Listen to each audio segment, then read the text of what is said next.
Good morning, student. Yesterday we had completed the topic that was Werner theory, and today we are discussing about the 12th class chemistry topic from chapter number 9, that is coordination compound. Today's topic is valence bond theory. This theory is very important, students.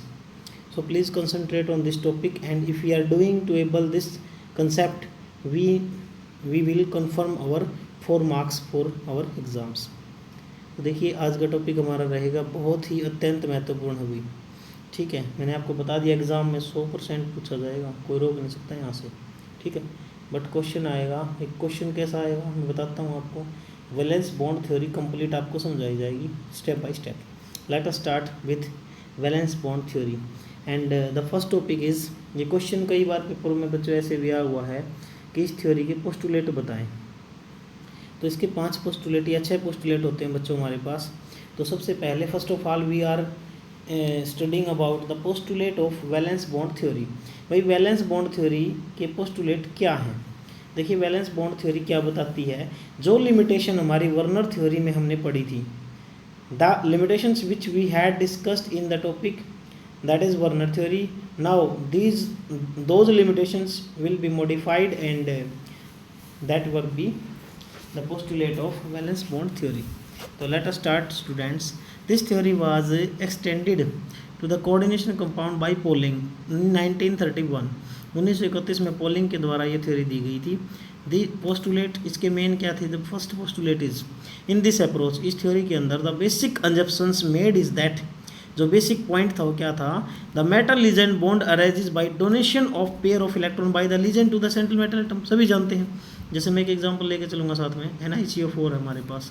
NiCO4 होता क्या था बच्चों, आप जानते हो अच्छी तरह से कि इन्होंने ये बताया है कि फर्स्ट पोस्टुलेट में कि तो मेटल लीजेंड बॉन्ड बनता था ना, मेटल और लीजेंड के बीच में जो बॉन्ड बनता था एक्चुअली वो कैसे बनता था? जब हमारा लीजेंड जो था, ये देखो मैं इसको ऐसे बनाता हूँ,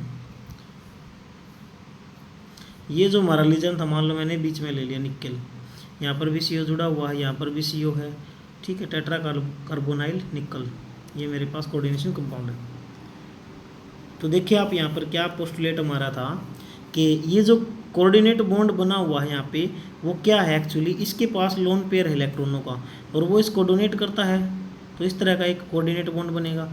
ऐसा ही सिचुएशन यहाँ पे होगा, ऐसी सिचुएशन यहाँ पे होगी, ऐसी सिचुएशन यहाँ पे होगी। क्लियर है? तो ये हमारा ये फर्स्ट पोस्टुलेट है बच्चों। मतलब जो मेटल और लीजेंड के बीच में जो बॉन्ड बना हुआ है, this bond is only due to the ligand, not for central metal atom, क्योंकि सेंट्रल मेटल एटम के पास क्या है बच्चों? खाली एक ऑर्बिटल है इस टाइप का, और जब इसका हमारे पास लोन पेयर यानी इसके लोन पेयर यहाँ पे इलेक्ट्रॉन आते हैं तो इन्हीं के फलस्वरूप क्या है, ये बॉन्ड बनता है, न इसका कोई रोल यहाँ पर नहीं होता। क्लियर है फर्स्ट पोस्टुलेट आपको? ठीक है, आगे चलो। सेकेंड पोस्टुलेट क्या कहता है? In this order to accommodate these electrons, इस तरह से जो इलेक्ट्रॉन मेटल सेंटर इसने लीजेंड ने दिए हैं, the metal ion must possess requisite number of vacant orbitals. अब आपको पता है जैसे इसने 2 इलेक्ट्रॉन अगर दिए तो जो मेरा पास सेंट्रल मेटल एटम है ना बच्चों, ये है मेरे पास सेंट्रल मेटल एटम, इसने कहा है कि जितने लीजेंड लोन पेयर डोनेट करेगा तो ये लीजेंड का बॉन्ड है, तो उतने ही इसके पास वैकेंट भी तो होने चाहिए ना, क्योंकि सेंट्रल मेटल एटम के पास अगर वैकेंसी उतनी नहीं होगी, रिक्वेस्टिक नंबर ऑफ वैकेंट मतलब same number of vacant pair of electron by the ligand to the metal ion, यानी सिंपल सी बात मैंने आपको बताई। यहाँ पे क्या है देखो, एक बार सुनो, देखो सिंपल सी चीज़ तो इतनी है बच्चों, बस यहाँ पे इसके पास जो मेरा सेंट्रल मेटल एटम है ना, उसके पास उतने ही खाली जगह होनी चाहिए जितने वो लोन पेयर लेके आएगा। मान लो 2 लोन पेयर लेके आएगा तो 2 खाली जगह होंगी, 3 लेके आएगा तो 3 खाली जगह होंगी। इस तरह से आप समझ गए होगे ना। जैसे इतनी ही जितने गेस्ट आएंगे भाई उतनी ही चेयर रखेंगे। मान लो ये 3 गेस्ट आए तो 3 चेयर रखी होंगी। ठीक है, क्लियर?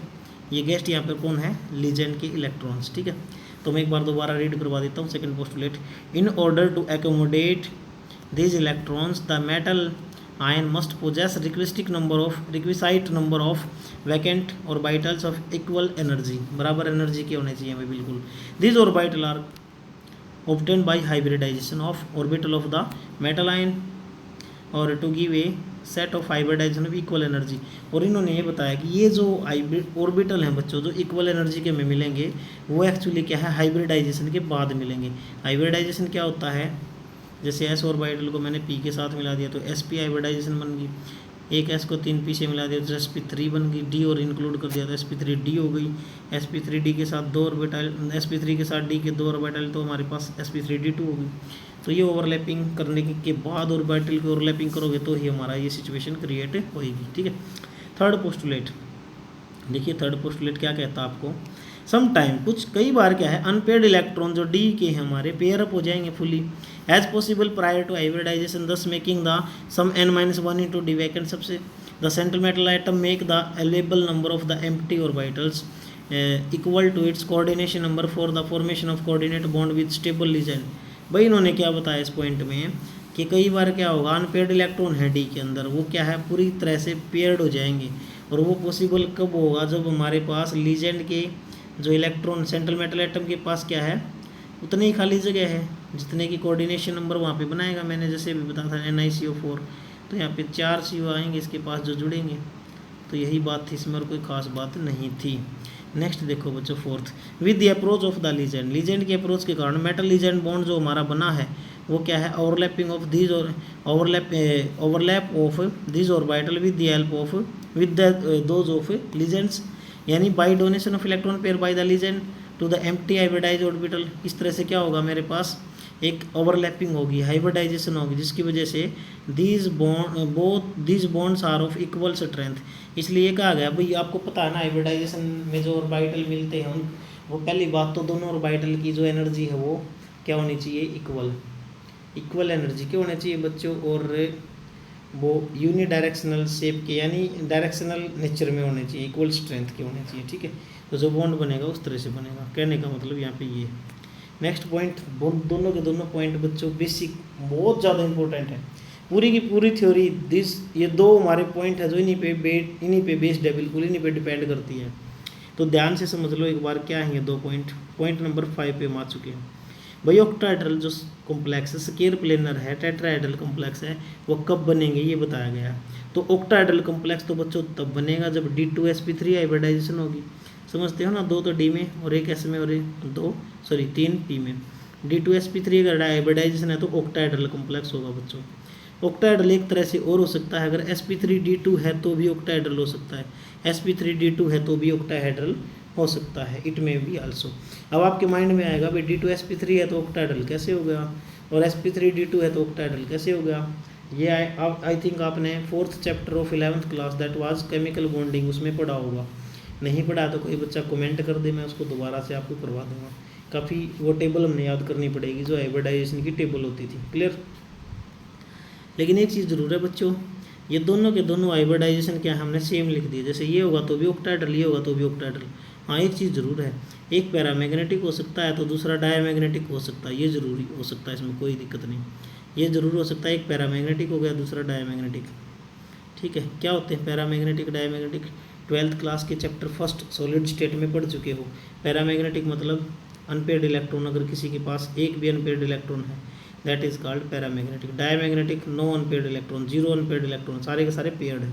देखो पैरामैग्नेटिक होगा तो बच्चों कलर्ड होगा, कैसा होगा, कलर्ड, और डायमैग्नेटिक होगा तो कलरलेस होगा, कैसा होगा, कलरलेस, क्लियर।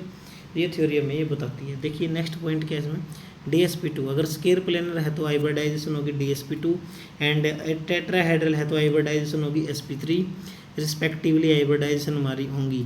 ये trigonal pyramidal complexes are known with the form, देखो और कुछ नहीं है इसके अंदर, नो प्रॉब्लम, बस ये 3 पॉइंट याद करो।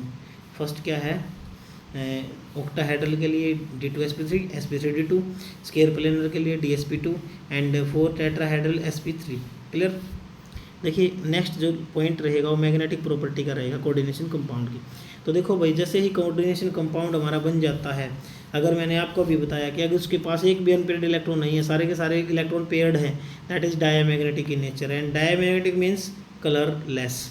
If however some unpaired electron are present, अगर फिर भी कुछ अनपेयर्ड इलेक्ट्रॉन है that is called paramagnetic in nature. Greater the number of unpaired electron present greater the paramagnetic character.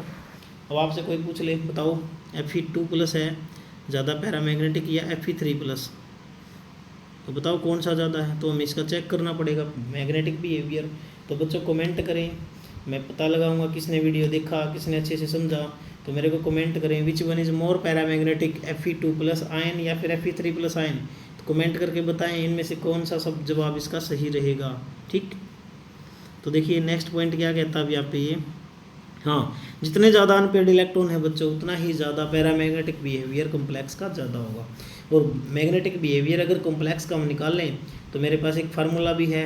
If you want to calculate the magnetic moment then we have a formula that is very important formula, mu is equal to √n × n+2। ये देखो बच्चों, यहाँ पे n मेरा है unpaired electron. ठीक है, जितने भी अनपेयर्ड इलेक्ट्रॉन होंगे इस फार्मूले में पुट करो, मैग्नेटिक मोमेंट आ जाएगा। और इसकी यूनिट क्या होती है, मान लो मेरे पास मैग्नेटिक मोमेंट आ गया 2.8, तो ये मेरे पास BM में लिखा जाता है बच्चों। BM इसकी यूनिट होती है, इकाई होती है बोहर मैग्नेटोन। व्हाट आई से, बोहर मैग्नेटोन। क्लियर। कन्वर्सली अब देखो कुछ नहीं पढ़ना इसमें आपको, बस यही चीज़ें हमारी थी VBT थ्योरी की।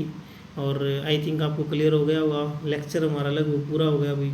तो चलो आज के लेक्चर में थ्योरी की केवल क्या पढ़ लें आप, ये पढ़ लें जो थ्योरी की पोस्टुलेट है, क्योंकि पोस्टुलेट भी कई बार एग्जाम में देखे गई है।